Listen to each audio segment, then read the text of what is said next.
ติพันธุ์รวมใจรักษามัคคี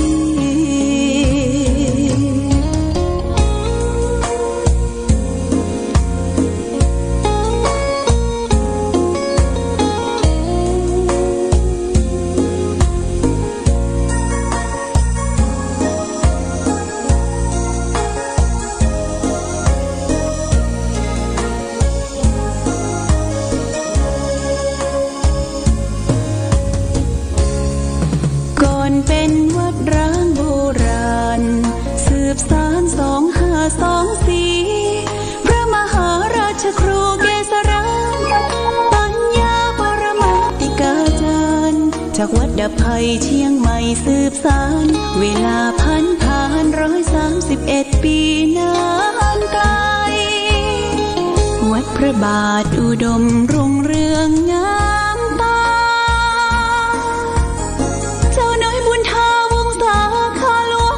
เชียงใหม่ปกครองหัวเมืองฟ้าทุ่มเทแรงกายแรงใจทุกชาติพันธุ์รวมใจรักษามัคคี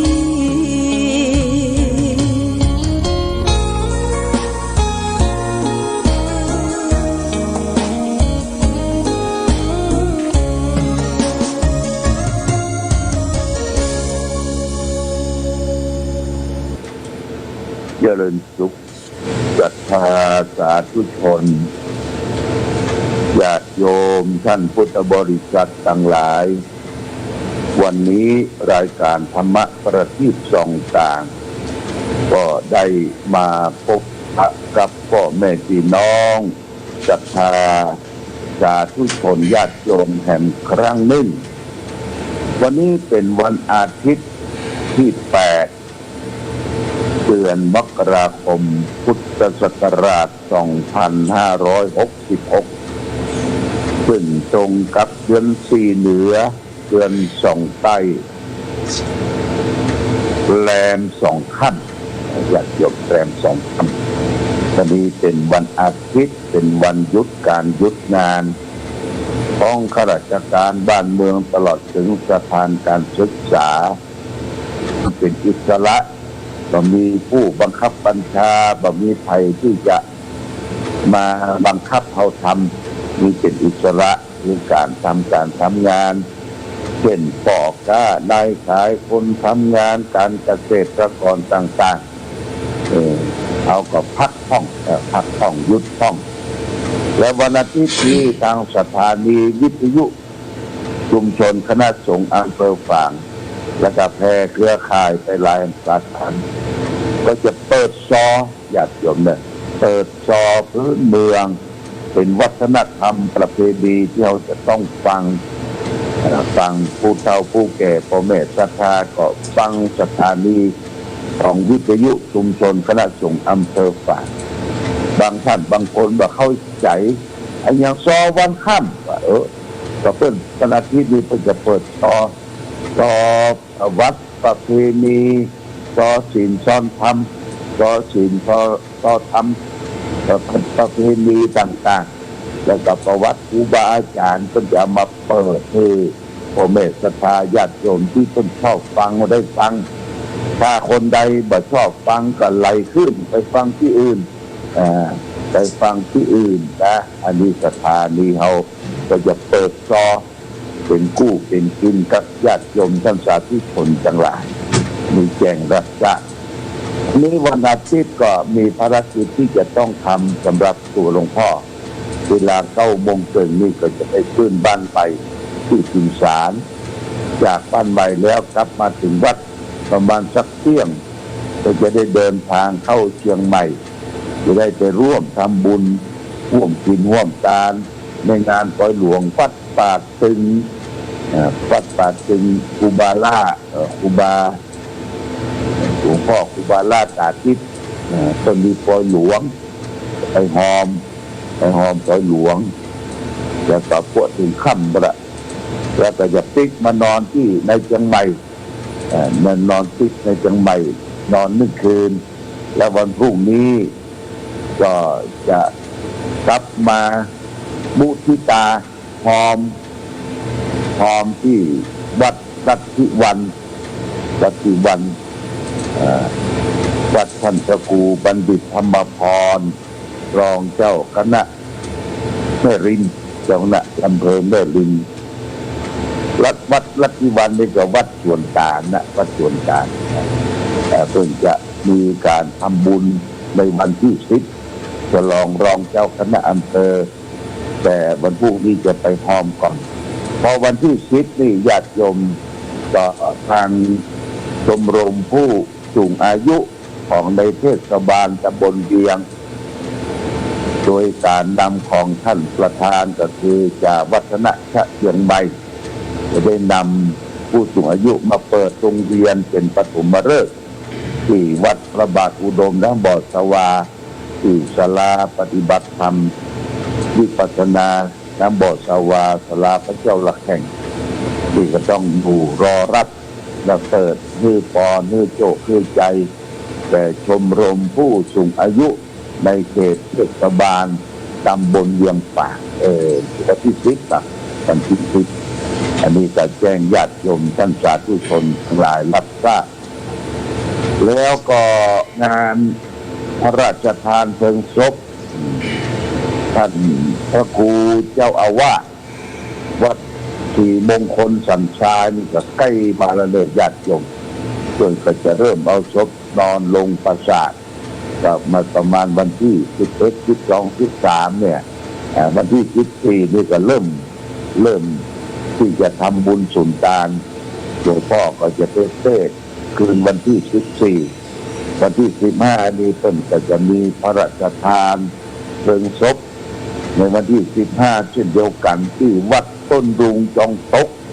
อันนี้ก็จะทำบุญครบรอบหลวงพ่อชานอ่องพระครูสุเมธคุณาทานที่ไปได้ถึงแก่มรณภาพแล้วก็ทำบุญครบรอบ100 ปีของวัดต้นลุงโดยภาคเจ้าก็จะมีการทำบุญทักษิณาทานสายขึ้นมาก็จะมีการทำบุญสืบชะตาวัดแล้วก็ฉันเพลแล้วก็จะได้ไปพุทธะไปรวมกันที่วัดศรีมงคลสันทรายเพื่อจะได้ประกอบพิธีพิจารณาผ้าบางสกุลผ้าไตรบางสกุลแล้วก็จะมีการพระราชทานเพลิงศพแต่ต้นจะเอาจริงนี่ก็ประมาณ19 นาฬิกาเนี่ยญาติโยมพี่น้องตำบลสันทรายรับทราบแล้วก็เวลาบ่าย 3 โมงนี่ก็จะมีไฟพระราชทานโดยการนำของท่านนายอำเภอฝางและเวลา19 นาฬิกาเคลียร์พื้นที่เก็บยังเรียบร้อยแล้วก็จะมีการประชุมเพลินเฉพาะศรัทธาญาติโยมทุกเจ้าประสงค์ลูกศิษย์ลูกหาเราก็จะได้ไปเหี่ยวไปพอตะไลพอไฟพอบอกไฟหลายหลักที่เป็นจะจุดในงานพระราชทานเพลิงศพท่านพระครูสุพัฒนมงคลอดีตท่านเจ้าวาดวัดศรีมงคลสันทรายญาติโยมได้แจ้งให้เราและท่านทั้งหลายรับทราบและงานแห่งงานหนึ่งนั้นก็คืองานจัดงานวันเด็กงานวันเด็กนี่ก็จะได้จัดที่บริเวณลานอนุสาวรีย์พระเจ้าฝางทางเทศบาลตำบลเวียงฝางคุณฐานิกมลรัตนาพร้อมด้วยคณะสงฆ์ตำบลเวียงเขต 1 เขต 2 เขต 3วัดพระบาทอุดมก็จะได้จัดเวทีธรรมะคือลูกหลานเยาวชนได้ไปแสดงความสามารถได้ไปแสดงธรรมะรับรางวัลเพราะฉะนั้นญาติโยมจะมีรางวัลปั่นให้เด็กเยาวชนก็ติดต่อทางเทศบาลหรือติดต่อทางวัดพระบาทอุดมก็ได้แบบเอามีสมุดดินสอปากกาอาจจะซื้อมาสักโลก็จะได้ก็เลือกแต่มีขนมแห้งขนมนมเนยก็มาส่งเสริมให้ลูกหลานเยาวชนทางวัดพระบาทอุดมนี่ก็จะจัดเลี้ยงข้าวหนมเส้นอย่างน้อยก็150 กิโลญาติโยมขนมเส้นนี้เป็นที่ชอบที่มัก แก่ลูกหลานเยาวชนที่มาจากดอยจากเขามาปะขนมเส้นไปเอวเตียวที่ในบริเวณงานฤดูหนาวนี่เป็นจะเริ่มวันที่13วันที่14นี่ก็เป็นวันเสาร์ที่14มกราคมเสาร์แรกย้อนไปเตียวเอวอ่อนเตี้ยแรงออกจากงานฤดูหนาวมาก็จะมาที่ลานอนุสาวรีย์และก็ในวัดพระบาทอุดมก็จะมากินขนมเส้นให้ญาติโยมนะกินขนมเส้นทางวัดได้ทำไว้เป็นประจำทุกปีและปัจจัยที่ได้จากขนมเส้นนั้นก็ได้จากได้รับยอดจากการบิณฑบาตเนี่ยแต่ว่าวันศุกร์เนี่ยวันที่1อาจารย์ยกนะวันที่1ได้ปัจจัยมาส่วนหนึ่งก็เก็บไปเพื่อจะเอามาจัดงานวันเด็กเลี้ยงดู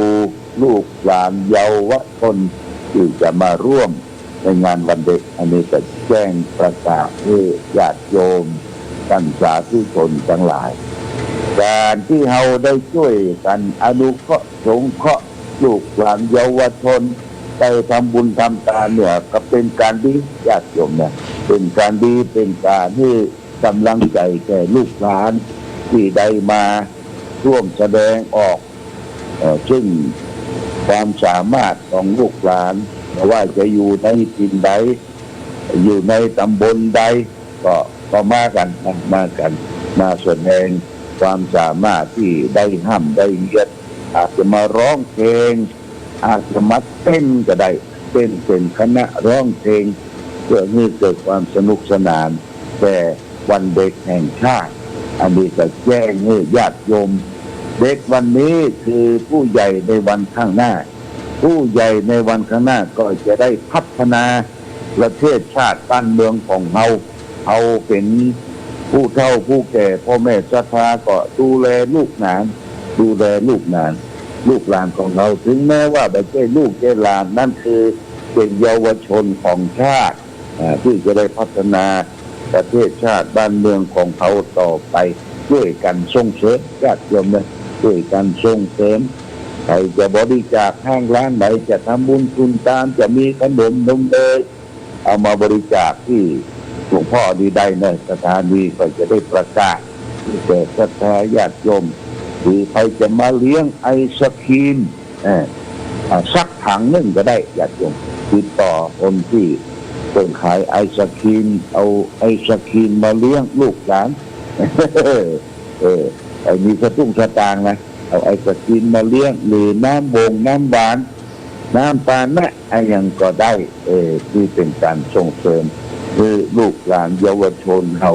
คือละอ่อนไม่มีโอกาสญาติโยมละอ่อนบางครอบครัวนี่ก็ทุกข์ยากนะ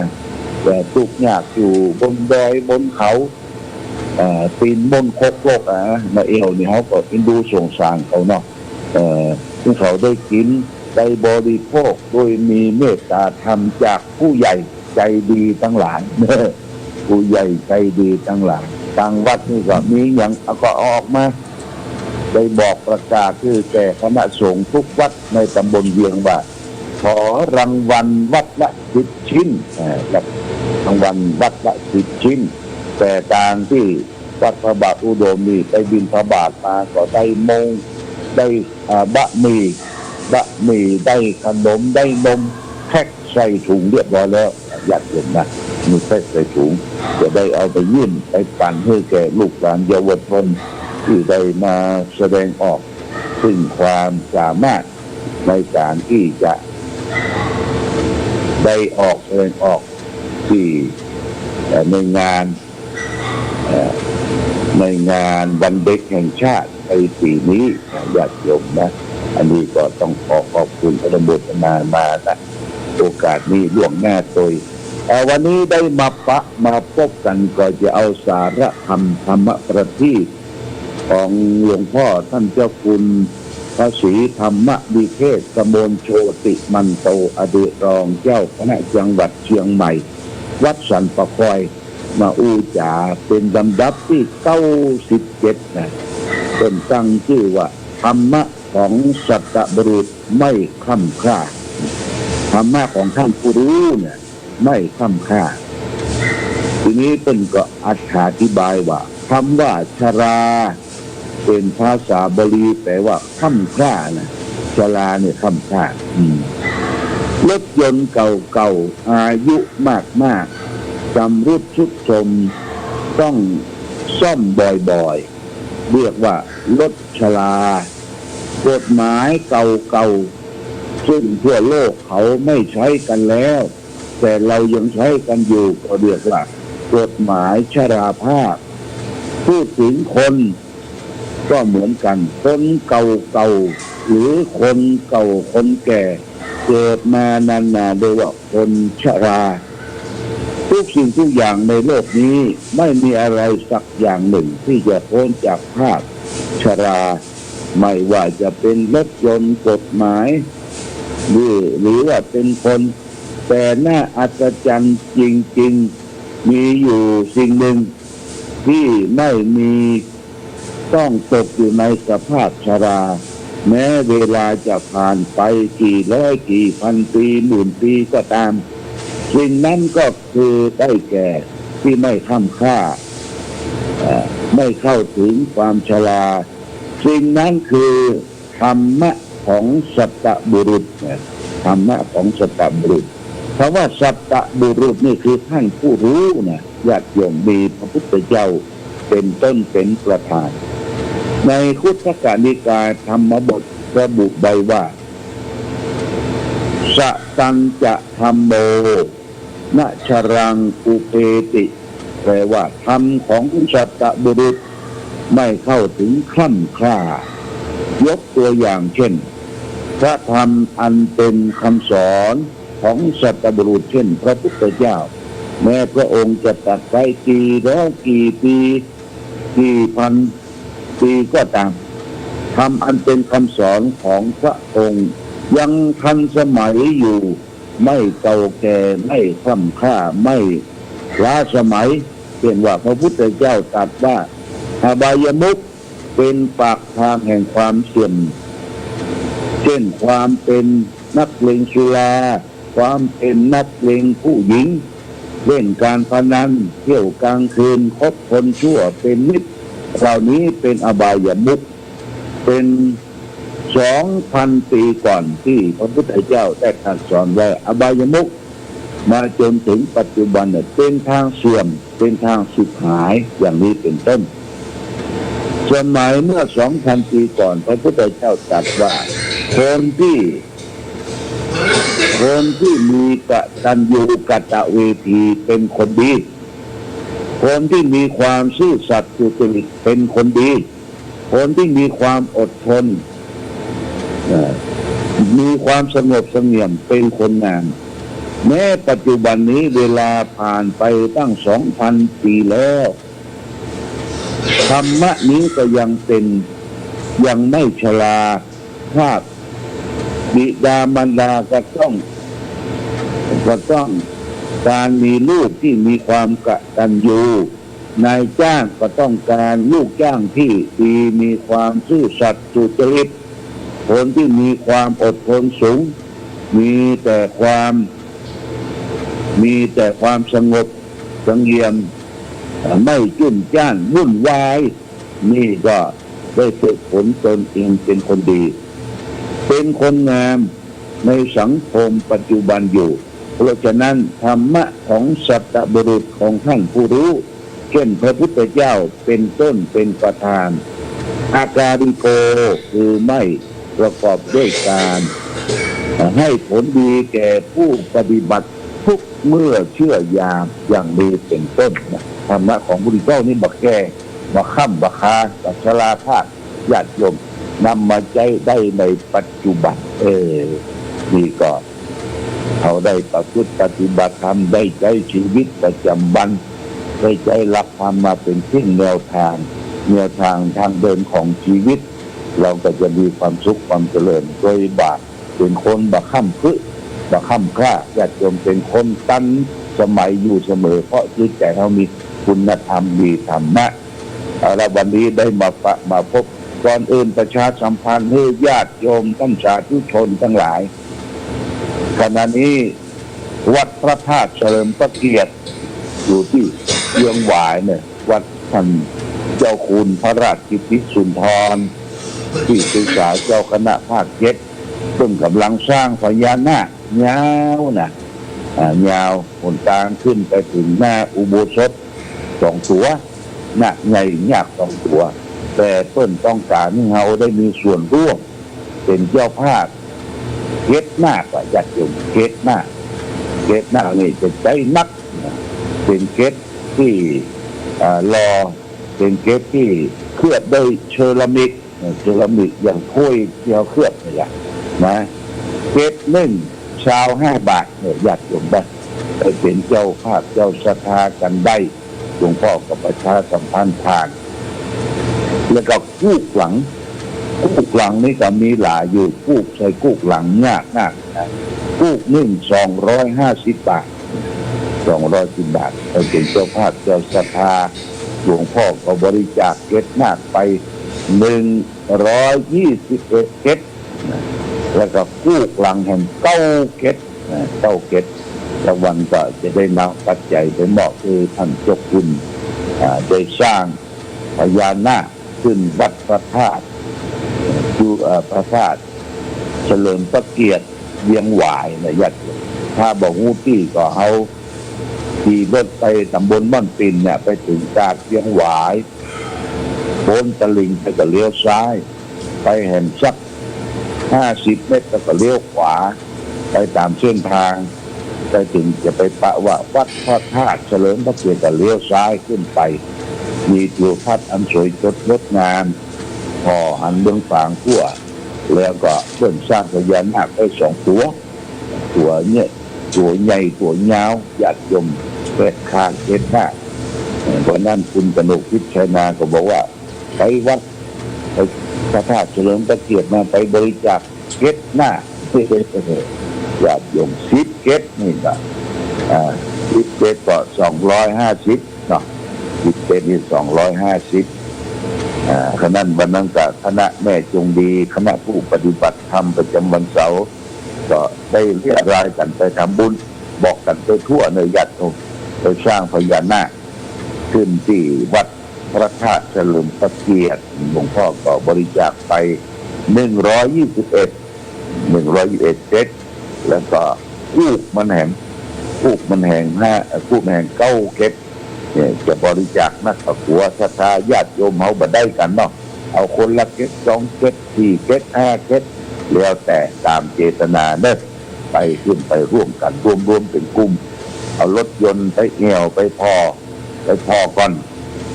อนมันเปิ้งใครช่วยกันสร้างพญานาคไว้ในพระพุทธศาสนาก็ขึ้นไปที่วัดพระธาตุเฉลิมพระเกียรติเวียงหวายตำบลบ้านปิ่นญาติโยมจึงขออนุโมทนามาณโอกาสนี้โดยเอาละวันนี้รายการธรรมะประทีปส่องต่างได้มาพบกับศรัทธาญาติโยมก็ที่วัดพระบาทอุดมนี่กำลังบูรณะ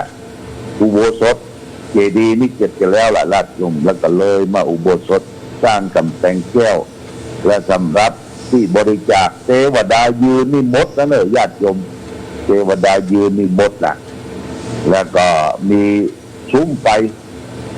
ฟหรือว่าปราสาทไฟที่ประดับประดานี่มี12ปราสาท12 หลังอันนี้ก็เหลือประมาณสัก6-7 ตังค์เม็ดจะเป็นเจ้าภาพหลังละ 1,000 บาท1,000 บาทสำหรับเทวดานั่งนี่จะเอามาห้ามตำญาติโยมจะเอามาใส่หลังกำแพงนะหลังกำแพงวัดพระบาทอุดมเนี่ยบางท่านบางคนก็โอ้ใครได้เทวดานะหลวงพ่อเตรียมไว้องค์ละ 1,000 เทวดานั่งองค์ละ 1,000 อันนี้พร้อมมาได้ก็จะให้ช่างได้นำมาแล้วอยากติดกำแพงทางทิศตะวันออกทางทิศใต้วัดพระบาทอุดมอันนี้เขาจะได้ครบกันทั่วละบางท่านบางคนใครปูชาก็ได้เทวดารักษาวัดวาอารามรักษาตนตัวได้จะหามาให้จะวัดตั้งที่กำแพงพอพุ่นที่หน้า567เขาก็จะได้เฉลิมฉลองปล่อยหลวงกันอันนี้ขอบคุณโมทนากับทุกท่านมาในโอกาสนี้โดยเอาละวันนี้รายการธรรมะประทีปส่องต่างต้องขอลาก่อนข อผู้ฟังจงตั้งมั่นจิตหันษาด้วยธรรมะขององค์พระพุทธาได้นำพาให้เกิดความสุขสงบเย็นขอเจริญพร